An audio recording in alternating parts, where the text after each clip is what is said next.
All right, so let's talk about this absolutely wild story coming out of Mexico, and we're talking about a full-on physical brawl in the Mexican Senate over whether or not the U.S. should send troops to fight the drug cartels, and it's getting that serious. And the idea of the Trump administration offering military support has clearly stirred up a massive debate, not just in the U.S. but within Mexico's own government.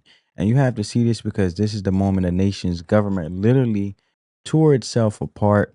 And this isn't some bar fight. This is the floor of the Mexican Senate and the heart of their democracy. So on August 28th, 2025, this is the moment that it just exploded in a furious debate over inviting the United States military to hunt drug cartels on Mexican soil, turned into an all out physical brawl with senators trading slaps, shoves, and screaming traitor.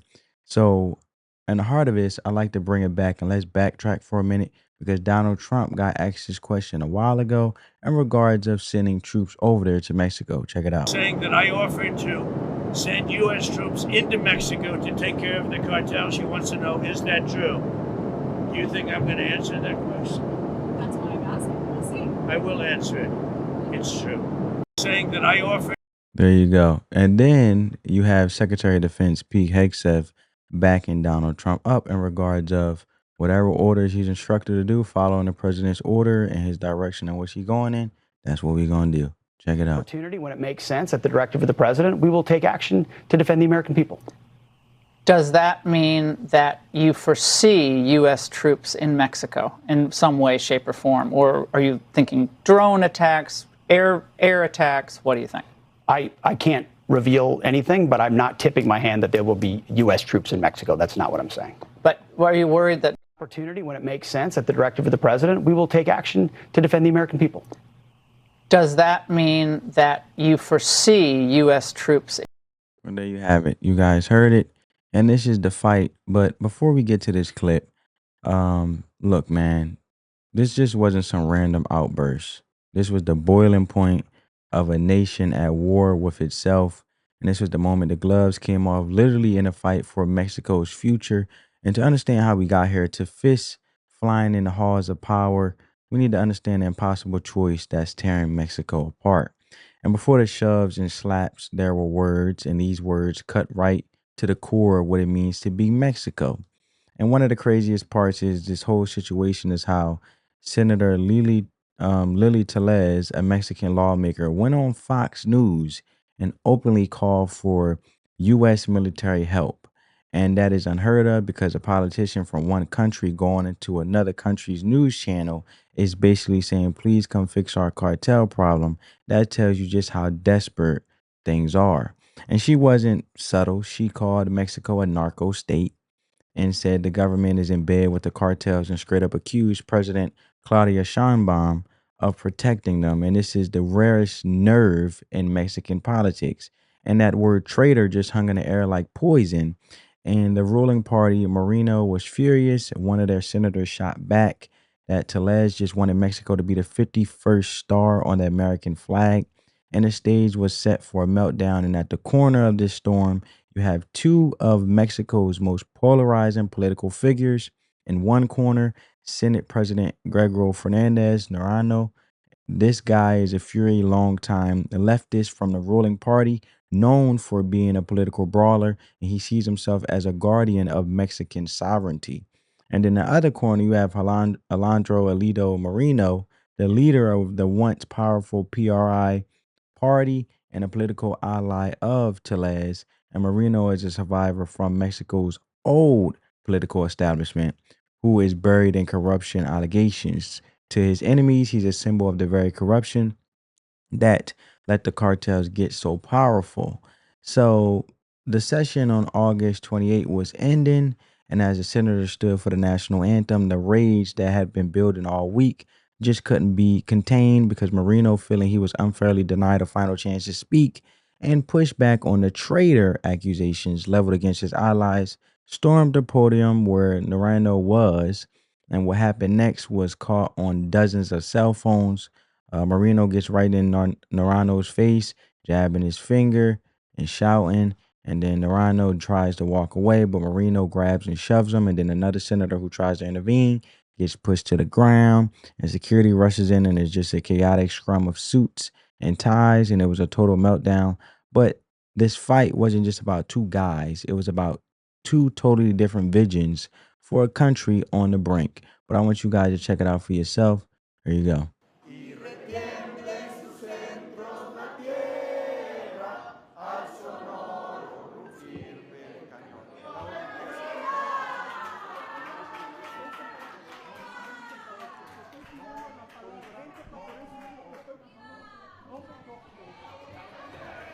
Horas con 12 minutos, con la entonación del himno nacional mexicano a capela. Con el himno nacional mexicano a capela concluye esta sesión de la Comisión Permanente del Congreso de la Unión, correspondiente a este miércoles 27 de agosto del presente año. De esta manera ha concluido entonces este segundo receso del primer año de ejercicio de la 66ª legislatura en el Congreso de la So there you have it, folks. That's what I was talking about in regards to the fight. Now, to truly get why these politicians came to blows, you have to look at the brutal reality Mexico is facing in 2025. Because the country is caught in a bloody tug of war between a government struggling to keep control and hyper-violent criminal empires and an increasingly impatient superpower to the north, right?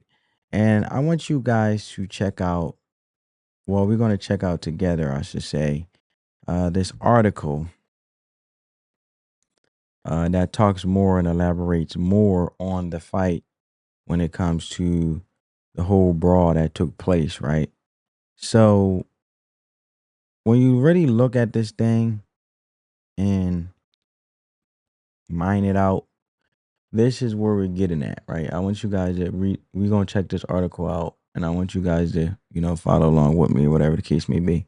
So it says a brawl erupts in Mexico's Senate after debate over U.S. military intervention to fight drug cartels. I told you about these two fighting. And then Mexico Senate devolved into violence this week as two of the country's top politicians shoved, grabbed, and shouted at each other after a heated discussion over the presence of foreign troops. Alejandro Alito Moreno, head of the opposition Institutional Revolutionary Party, PRI, grabbed at Gerardo Fernandez, the Senate president from the ruling Moreno Party, after lawmakers finished singing the national anthem to mark the end of the day's session. I'm asking you to let me speak. Don't touch me. And then that's when it was the whole exchanges.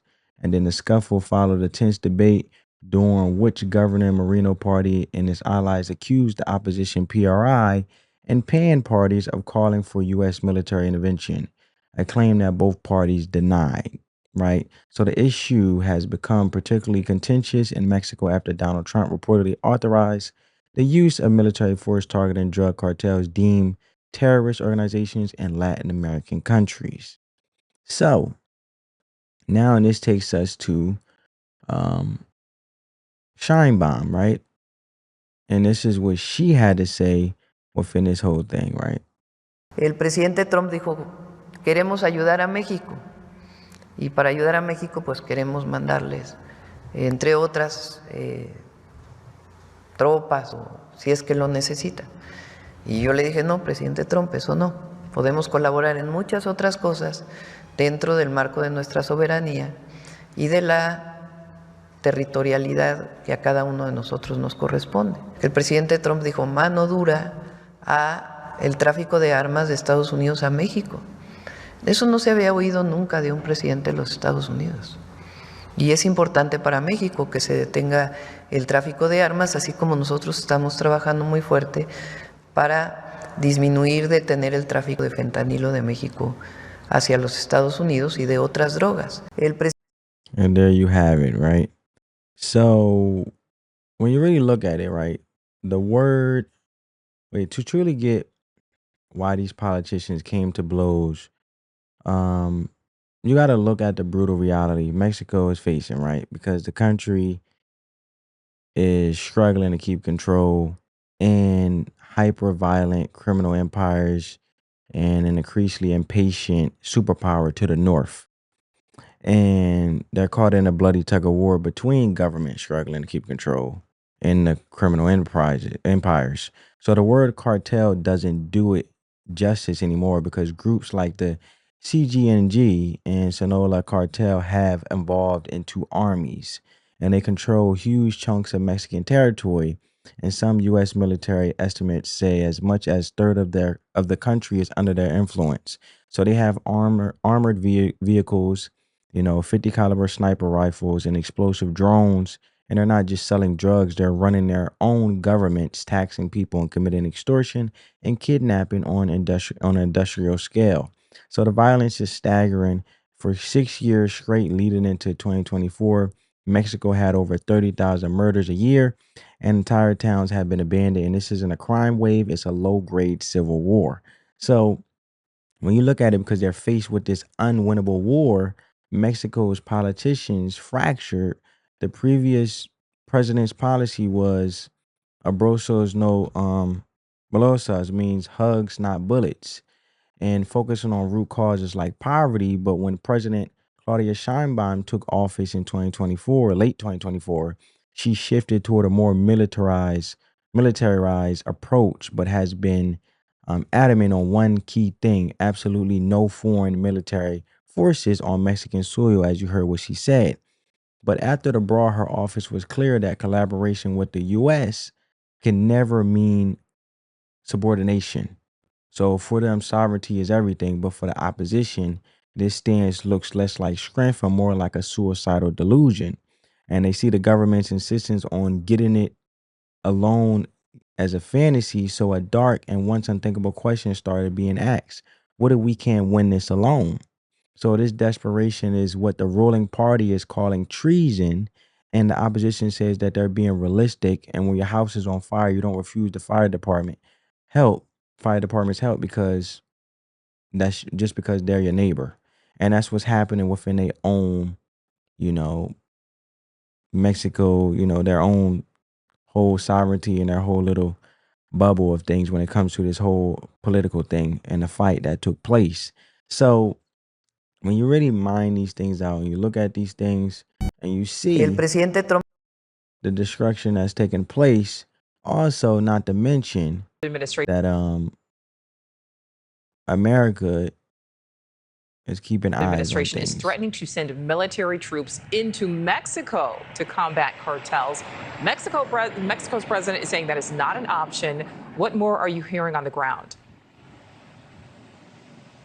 Yeah, really interesting here, right? We actually talked with Representative Tony Gonzalez, who actually represents much of Texas's southern border. And he says in order to get the cartels to really slow down and stop pushing people and drugs into our country illegally, Mexico needs to step up. He turned around and pointed the finger right back to President Sheinbaum. Take a listen. We need Mexico to step up. We need the Mexican government to do its job and make sure that their country is safe so our country is safe. When it is not, it creates a lot of chaos and it forces us to get involved. Being in the military, having served in two combat environments, I'm very sensitive on us getting involved in foreign soil because a lot of times you'll get involved in something and you'll never get out of it. So it's a balance. Okay, so Nicole, this all comes as Mexico is essentially offering an olive branch of sorts. Just yesterday, they extradited 26 high-level drug traffickers, including Sinaloa cartel members. That is according to the Department of Justice. Nicole. All right, Ali Bradley live in Del Rio. Thank you. So looming over this whole crisis is the shadow of the United States. As you heard, even politicians are calling for Mexico to get their stuff together and get their act together. And the United States, in an aggressive posture from the Trump administration, which has designated several cartels as foreign terrorist organizations known as FTOs, this isn't just a label, it's a legal earthquake because it unlocks a toolkit of unilateral powers for the U.S. government. And most terrifying for Mexico, it opens the door to direct military action because drone strikes or special op raids against cartel leaders, all without the permission of the Mexican government. And reports in August 2025 even indicated that Trump had directed the Pentagon to begin preparing military options. So personally, I'm torn on whether the U.S. should actually intervene, because on one hand, out of all the military actions we've taken over the past few decades, this one arguably makes the most sense. And the cartels are right on our border, flooding our communities with drugs and chaos. But at the same time, do we really need to get involved into a foreign conflict we might not be able to get out of? Right. And it's a botched intervention because you could have direct consequences right here at home. So ideally, this will be a joint operation, a collaborative effort when the Mexican government takes the lead with our support. But if the people in power are compromised, then nothing's going to change without external pressure.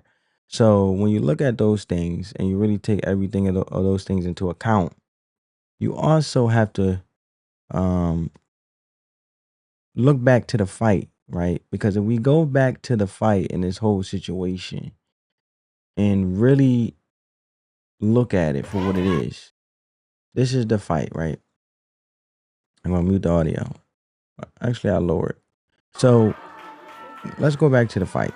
So as a Senate President Naranjo closes the session, right? Let's rewind. Closes the session, and you see Alejandro Moreno march up to the podium, visibly angry, and then he later said he was unfairly shut down to defend his party against the traitor accusations that were sparked by Senator Téllez. So he reaches the podium and immediately gets in Naranjo's face, and Naranjo turns to leave, which seems to enrage Moreno more, and he grabs Moreno's arms and gives him a hard two-handed shove. So it's at the point that all hell breaks loose, and another senator gets in between them and is pushed to the ground, and another angle shows Moreno delivering a slap to the back of Moreno's neck, right? So you have to take all of that into account, and security finally separates them. The physical fight lasted less than a minute, but the political war was just starting, if you want to be honest. And let's see if we can look at another angle of this situation. This was the podium, right? So he gets in his face. This is what I'm talking about. So he closes right here, standing in the middle next to the lady in the green shirt to the left. And he gets in his face. Look.